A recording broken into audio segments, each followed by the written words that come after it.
Hey y'all, I'm back with another one, and this video is titled Welfare.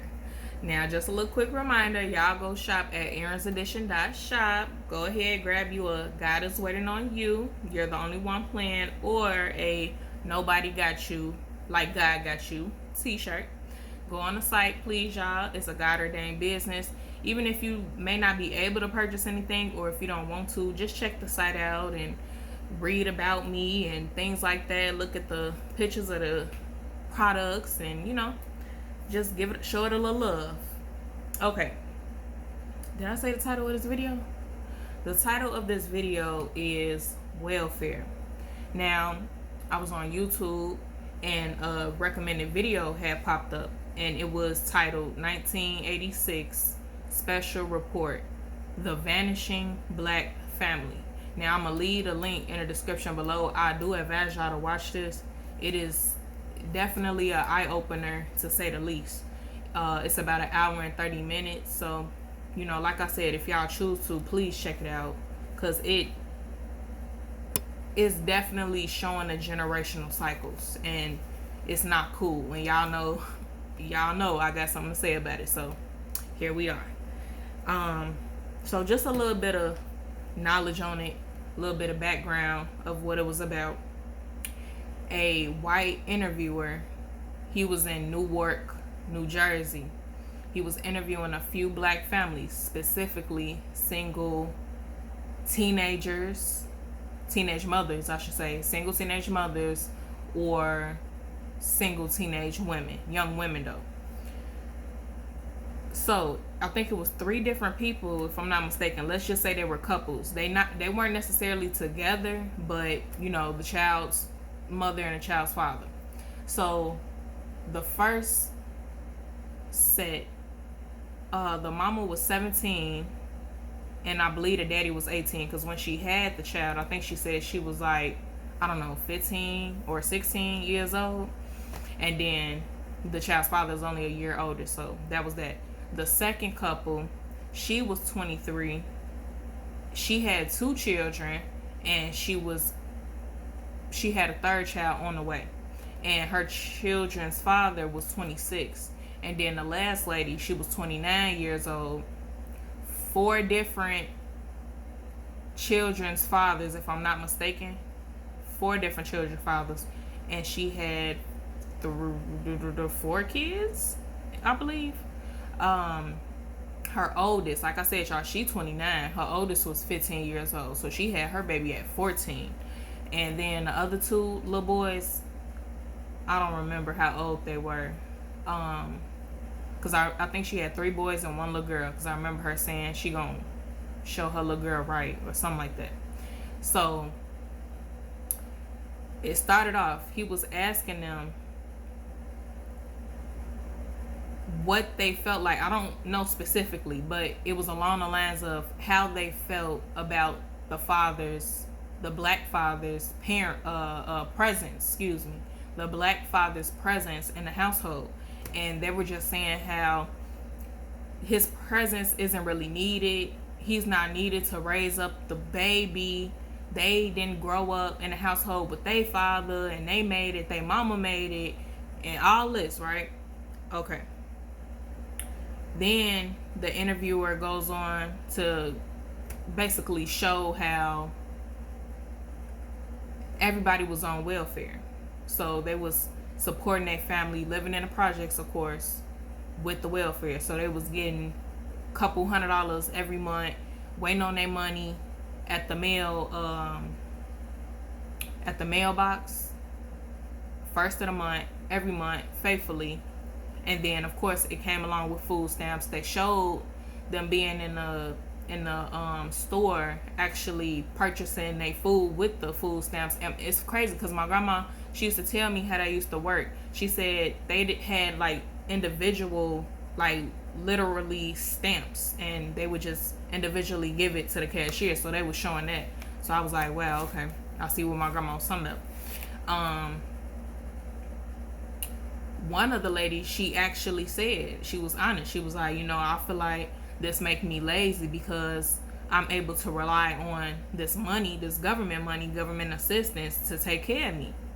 so I don't necessarily have to go to work and I could just raise my children. But you know, with that mentality, you're not gonna never get up in life. You just gonna be at that place, at the bottom, in the projects, raising your kids in all type of violence and destruction, and you know, it goes on, and that's just what your life gonna be. But I liked how she was honest about that, and she said that. And then the last lady, all she really could say was she hopes that her sons will get out of that type of environment as they get older and don't fall victim to being out in the streets and living a crime-filled life. And that last lady, she actually had a family, like a strong family structure back in North Carolina. And they would go visit their people in the summertime, but the son, the 15-year-old, he said, nah, this wouldn't be for me. Like, I couldn't live here. It's cool visiting, but I would rather be back home in the inner city, kicking it with my people and so on and so forth. Okay, so then it was a guy, I think he was in the police, he was like a detective or something like that. I forgot what his title was, but he was actually like a boxer instructor. So he would try to round up the kids, the young black boys, and just keep them under his wing, because he knew that they needed him, you know, to keep them out of trouble and stuff like that. So basically, y'all, this video, I don't know if I said it already, but it might be everywhere. I'm trying to stick on the fact about welfare because I want to tell my experience about it, but I might be everywhere. It's okay, just please stay with me. My point is, this is a generational cycle. I'm not gonna call it a curse, I'm gonna call it a generational cycle. Now, this interview took place in 1986. So we know that this been going on even before 86, as far as the family structure being broken. I know in the 60s it was strong. So over the last 20 years, so from the 60s to the 80s, that's when it's just stuff started, due to welfare. That was one of the reasons why. Once welfare came in, that kicked the father out the family. The father is no longer needed. Then whatever happened where the father just stopped being present in the family's lives, that created generation after generation of young men to be out here just screwing these little girls, or let me not call them men, but young boys screwing these young girls. They don't know what they're doing because they're not being taught. They're not being told anything by the parents, and they doing the same thing over and again, having children and not teaching their children, and then the same thing, next generation. These are 14-year-olds, y'all, 15, 16.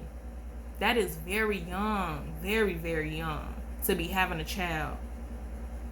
You haven't learned nothing. You ain't experienced nothing. And then to automatically be going to welfare because you can't provide. Or, excuse me, they can't provide. Now, I feel like welfare is needed for some individuals, some mothers, some fathers, or women, men in general. I feel like they really need it. They just need that help for that moment, and then they're going to get back on their feet. That was me. And then there's some individuals that do take advantage of it. They want to be lazy. They don't know what to do with their life, don't want to do nothing with their life, and so they want to depend on government assistance. So we call it government assistance now, but it's still welfare, same thing. So we still get Section 8. It still looks like a project. We still get food stamps, Link, EBT, however you want to call it. We still get that. It's just on a, prepaid card, right? We still, who get checks, y'all? Child support, if women put them fathers on child support. What's it called? It's something with the Link where you could get money too, but the father got to be on child support, but you could collect money from the government that way. It's just different ways to rely on the government, but you ain't gonna never get nowhere in life. So like I said, I experienced the welfare. So this is definitely, I feel like I'm all over the place. I'm sorry, y'all. But this is definitely generational. My grandma on my mama's side, she told me how she had to, collect food stamps and stuff like that, right? So she had her kids on that. My mama, she was on Section 8. We was on Section 8 2 times in my life. And then me. Now me. Well, let me go back to my mama. We was on Section 8. We collected food stamps. We did the whole WIC thing, all that. All the government assistance. But see, one thing about my mama is she got up off that. She didn't stay on that her whole life. So it was 2 different times. But she made sure that she worked. And she did what she needed to do to get up out that lifestyle. She was the type of woman that was going to work for hers. She didn't rely on that. So that's what I can appreciate about my mama. Now, as for me, right? Now, I'm another generation. I wanted to break that cycle, but because I wasn't healed, because I was still in my toxic ways, unknowingly, of course, unfortunately, I repeated the cycle. I had a child. The father's not in the home. Her father is not in the home. I don't claim single mother. I just don't. Because I feel like that's for women who truly don't have the father present doing anything, not seeing the child, not doing for the child, and that's not my case. So I don't call myself a single mother. However, I've been on Link. I'm on Link right now. I've collected the WIC.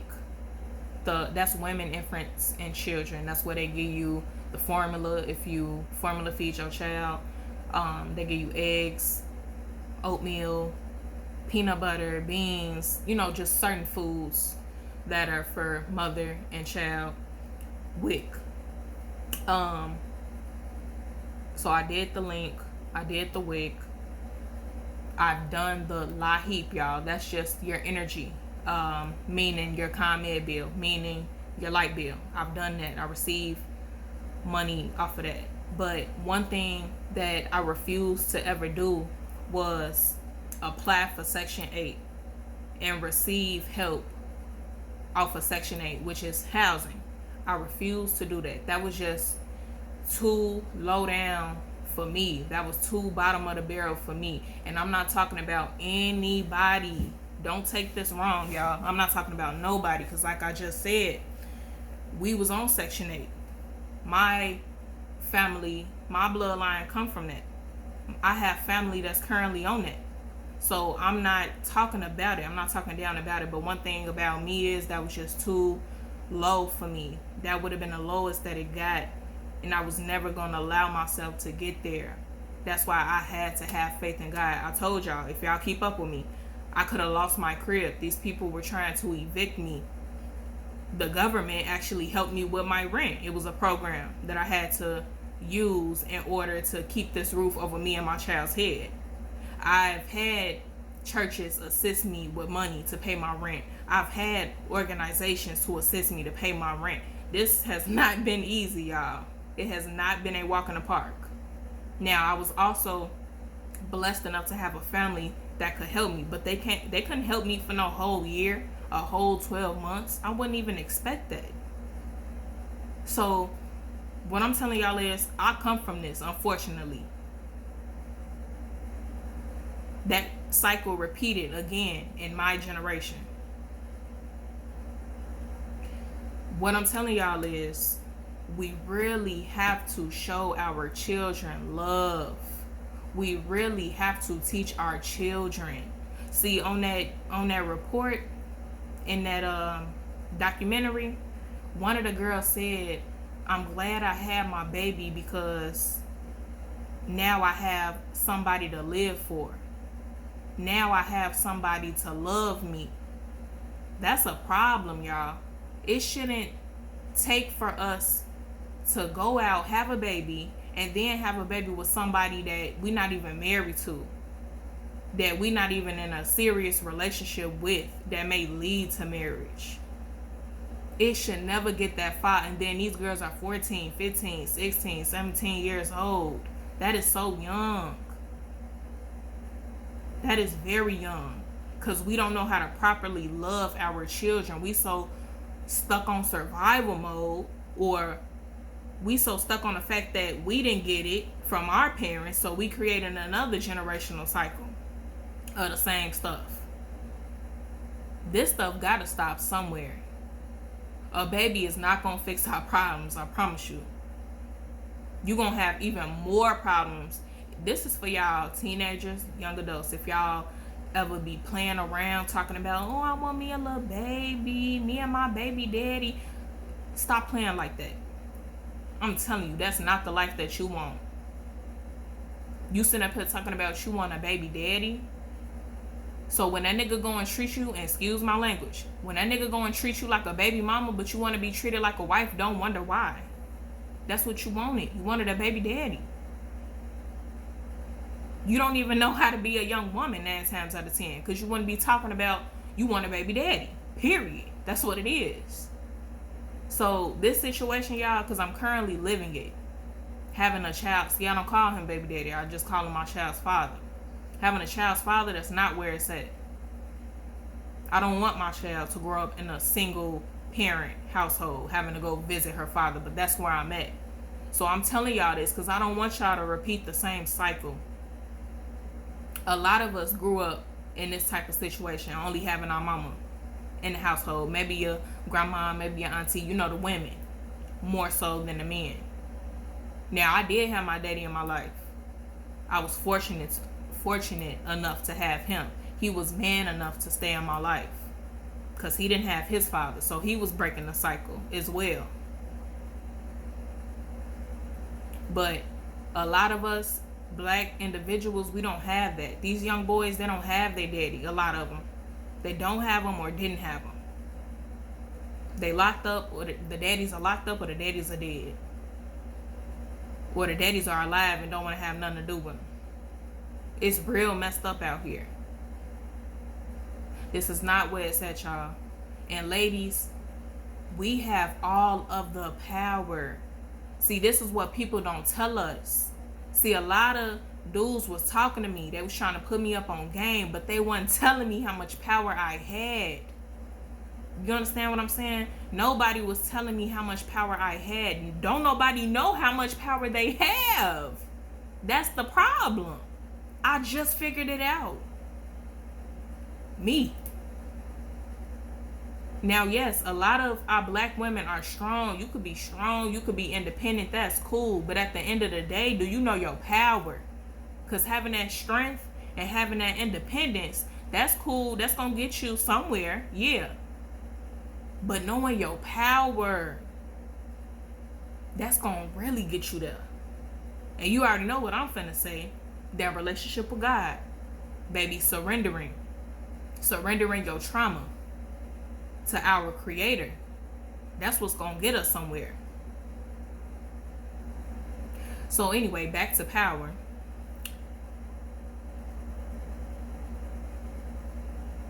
I'm finna put y'all up on game. As a female, as a teenager, as a young woman, you carry all of the power. You see, you have to allow that boy, you have to allow that teenager, you have to allow that man into your world, into your universe, meaning your goodies. You have to allow that man in there. He can't just take it. So if you don't know your worth and you don't know your power, then you're just giving it up. And you're allowing him to treat you any type of way. You're allowing yourself to be susceptible. Did I say that right? Susceptible to getting pregnant. And that man, he think he not obligated to that child. This not all guys. So let me clarify. It's not all guys. But some guys, they may feel like they not obligated. But at the end of the day, if they not there for their child, they going to see and they going to feel God's wrath. That's just how it go. Universal law. You don't do right, you gonna see the consequences. You gonna feel the consequences. Period. It's universal law. Ladies, you have all the power. Use your minds. Use your brain. Stop just allowing anything. Pay attention to what somebody show you. Pay attention to how the guy was raised, how he was brought up, how he moved, how he act, how he responds to things. If he has children, how does he interact with his children? What does he do to help them in their life? For the guys, pay attention to that female. How is she moving? How is she acting? How is she talking? If she has children, how is she treating her children? Is she the type of woman that you could bring back home and your people will feel like, yeah, she the one for you? Or is she for everybody? Is she just outside doing her? Manipulative, lying, deceitful. Got that, what's that spirit I be saying, y'all? That Jezebel spirit? Do she got that?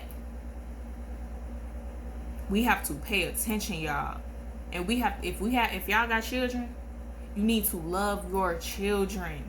You need to teach your children. Think back to everything that happened to you or everything that you didn't have and teach your children everything. See, it's not about you not changing nothing. You're not changing the generational cycle. You're not fixing it. You're not stopping it by feeling like, oh, I buy my baby designer. I keep food on the table. I keep a roof over their head. But you're not teaching nothing. That's not enough. The physical is not enough. It's the emotional, it's the mental, it's the spiritual that you're instilling in your children. Because once you do that with your children, they're going to go outside into the world. And then they're going to be able to teach other little children that may not have the right structure in their household. They may not be seeing the correct things that they're supposed to be seeing. You understand what I'm saying? Welfare is not where it's at. These single mother households is not where it's at. This government, like I said, welfare, it is beneficial for some people. Some people truly need it. I truly needed it. And me and my mama, we was the type of people, we gonna use it for what we need it for right now in this moment. When we get back on our feet, it's over with. It's up. I couldn't stay in that welfare, government assistance mentality. I refused. And my family, I had multiple family members telling me that I should apply for Section 8. I refused. Baby, I'd rather be on the street homeless. I kid you not. If me and my child was sleeping in the car, I'd rather do that than me on Section 8. I promise you. But I knew I wasn't going to get to that because my God is great.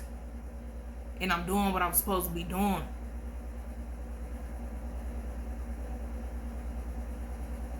So now, my child, I'm going to teach her, hey, your great grandma, she was on this. And probably even before that, probably her great grandma, meaning my babies. But I'm going to start with my grandma because I know my grandma. I know about my grandma. My grandma raised me. I know the life story. I have facts with me, memories of what she was telling me about our family history. So it started with your great grandma. That's what I'm going to tell them. She was on that stuff, welfare. Your grandmother was on welfare. I was on welfare. And you see, we got up out of that because they created that to keep us down. They don't want to see us win. Because once we start winning, once we really gather ourselves and change our mentality for the better and put God first, because that's really what we need to do. That's the problem, is putting God first. It ain't even the welfare. It's the fact that we don't put God first. But they put that in place to keep us down. So although it's beneficial, it's truly meant to keep us down. Come on now. You think some people are really trying to help us? Come on now. Be for real. Especially us as black people. No. So anywho, I'm gonna teach my child, this is where we come from, baby. Don't make that mistake. Understand your power, understand your worth, understand who you are, understand where you come from, understand what your family done been through, understand what it is that you need to do to make sure we don't go back to that. You have a big responsibility. I'm gonna put responsibility on her. I'm gonna get it through her head for sure. She's gonna understand. She's gonna overstand what I'm talking about. And that's what, if you all have children or nieces and nephews, it don't matter. Children in general, please teach them. Please gain knowledge yourself so you could be able to teach. Please tap in with our Creator.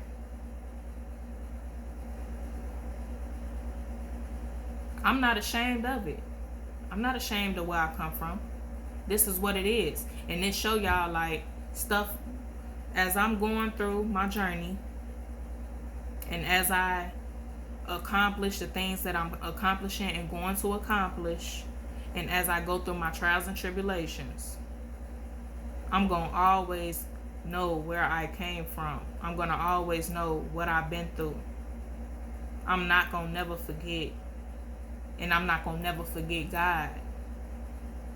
Because by me surrendering, I was able to accomplish, and I'm gonna, and the things that I will accomplish in the future is all because of God.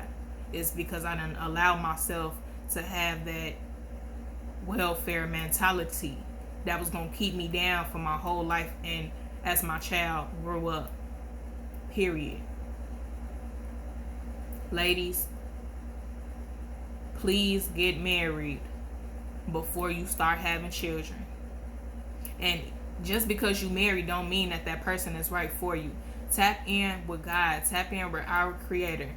I feel like everybody has a God-ordained spouse.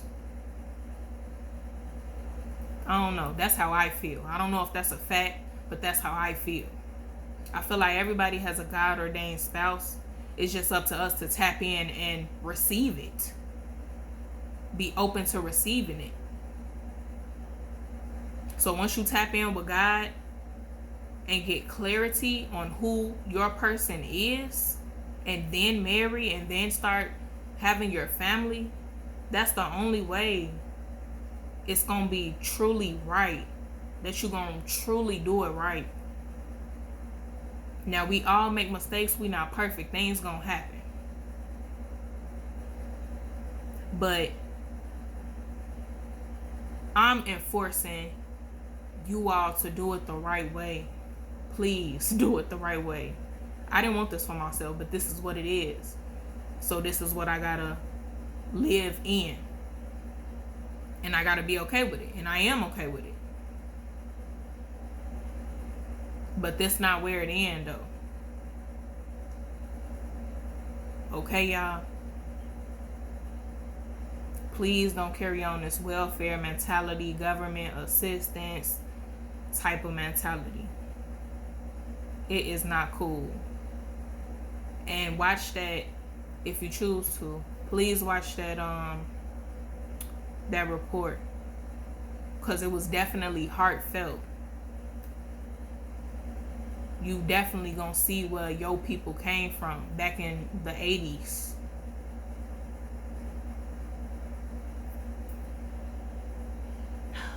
I hope this video made sense, y'all. And like I always say, God is waiting on you. You're the only one playing. Love y'all. Peace.